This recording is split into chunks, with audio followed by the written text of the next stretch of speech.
Andrew Scheer a pris un moment cet après-midi pour rencontrer la famille d'André Gauthier, son fils, ses deux frères, son neveu également. André Gauthier, c'est ce Saguenayen d'origine qui est toujours détenu à Dubaï pour une histoire de fraude pour laquelle il aurait été faussement accusé selon sa famille. Les membres de cette famille qui d'ailleurs multiplient les démarches pour tenter de le faire rapatrier au pays. Et dans les derniers mois, ils ont pu compter notamment sur le député de Chicoutimi-Le-Fjord, Richard Martel. Mais aujourd'hui, c'est le chef conservateur lui-même qui s'est engagé à les soutenir. J'ai pris un engagement de lui aider d'avoir une réunion avec le ministre des Affaires étrangères pour assurer qu'il a le contact direct avec la ministre.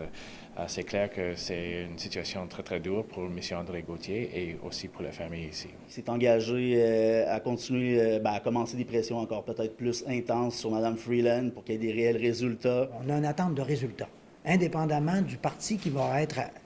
Ça urge, ça presse, puis qu'il faut qu'il se passe quelque chose. Le chef du Parti conservateur a multiplié les rencontres aujourd'hui, notamment à l'Expo agricole de Chicoutimi. Il s'est adressé aux agriculteurs en leur disant que, contrairement au gouvernement Trudeau, un gouvernement conservateur ne tarderait pas à leur donner les compensations promises de 3,9 milliards de dollars pour les pertes occasionnées par les accords commerciaux. L'ancien gouvernement conservateur a annoncé un programme immédiatement après les nouveaux accords de libre-échange, mais avec ce gouvernement, il reste beaucoup d'incertitudes. Andrew Scheer, qui mise clairement sur la région du Saguenay-Lac-Saint-Jean en vue des prochaines élections. Il mentionne d'ailleurs que la victoire, il y a un an, du député dans Chicoutimi-Le-Fjord, Richard Martel, lui prouve que le Parti conservateur peut aussi l'emporter dans les autres circonscriptions de la région.